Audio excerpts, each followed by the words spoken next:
Ang mga pagtatapos ay hindi binibigyan pansin kung gaano kaunti ang gusto makita ng isang tao.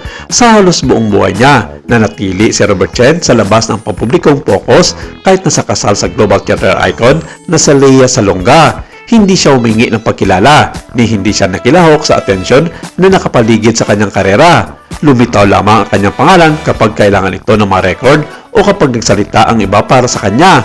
Ang pattern na iyon ay gaganapin sa loob ng maraming taon na natili itong buo kahit na inilagay siya ng trabaho ni Lea sa harap ng mga manunood sa iba't ibang bansa at yugto.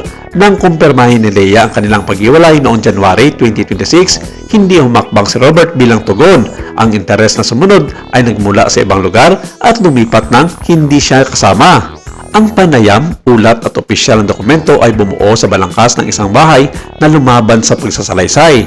Narito ang nalalaman tungkol kay Robert Chen.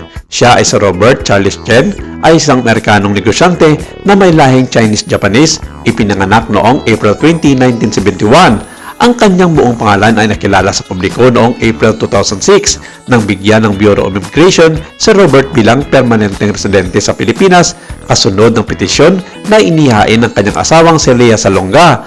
Ang mga detalye tungkol sa maagang buhay ni Robert ay nanatiling pribado na may limitadong impormasyon lamang na ibinahagi sa publiko sa pamamagitan ng mga panayam na kinasasakutan ng kanyang asawang nawalay na ngayon si Lea Salonga. Siya pala ay anak ng mga mayayamang pamilya sa Amerika at maging sa lugar ng kanyang tatay sa Japan na may iba't ibang mga negosyo sa larangan ng aviation at supply chain. Na bagay namang sinabi ng mga malalapit na kaibigan ni Lea na ang kanyang asawa ay isang hamak na bilyonaryo sa pagninegosyo. Sa panayam ng Philippine Star Global, kay Lea Salonga ay sinagawa ng yumaong curriculum na ilithala noong August 4, 2002 ay sirwalat niya na si Robert ay nag-iisang anak na pinalaki ng kanyang ina kasunod ng paghiwalay ng kanyang mga magulang. Ibinahagi niya na kalaunan ay nag-asawa muli ng ama ni Robert at nagkaroon ng 3 anak na lalaki mula sa kanyang kasunod na kasal. Kaya siya ang pinakamatanda sa 4 na magkakapatid. Ang kanyang mga kapatid na lalaki, lahat ay mas bata sa kanya na may edad na 21, 17 at 13 sa oras ng interview. Inilarawan din ni Lea si Robert bilang konserbatibo, nakatuon sa pamilya, magalang at business-minded, na binanggit na ang kanilang katulad na pagpapalaki ay nakatulong sa pagbuo ng isang malakas na emosyonal na connection sa pagitan nila. Kilala sa publiko si Robert bilang isang negosyante sa Amerika at Japan at tulad nga ng sinabi, minana niya sa kanyang mga magulang ang ilan sa kanyang mga hinahawakang mga negosyo na may kinalaman sa aviation na nasambit na ni Lea noon na sobra-sobra na raw ang mga kinikita ni Robert para sa kanilang pamumuhay. Siya din ay nagsilbi bilang presidente ng Ambient Media, isang multimedia at entertainment firm na nag-aalok ng mga serbisyo ng animation, audio, video at orkestra sa industriya ng pelikula sa Pilipinas, Japan at Singapore.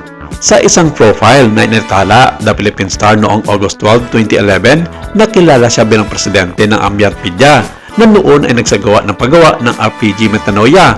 Ang pelikula ay sinisingil bilang kauna-unahang Filipino-made full-length 3D animated feature at nanalo ng 3rd Best Picture sa 36 Metro Manila Film Festival noong 2010. Bagay na tahimik lamang si Robert na hindi nakala ng mga nakararami ay isang bilyonaryo sa kabila ng pagiging humble pa rin ng kanyang pamilya kay Lea Salonga.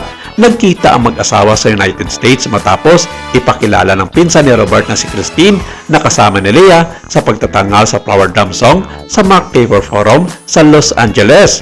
Nabuo ang kanilang relasyon habang pareho silang nakabase sa US at sumunod ang isang panukala noong July 2002. Ang kasal ay dumating noong January 2004 kasama ang kasal na ginanap sa Los Angeles, California.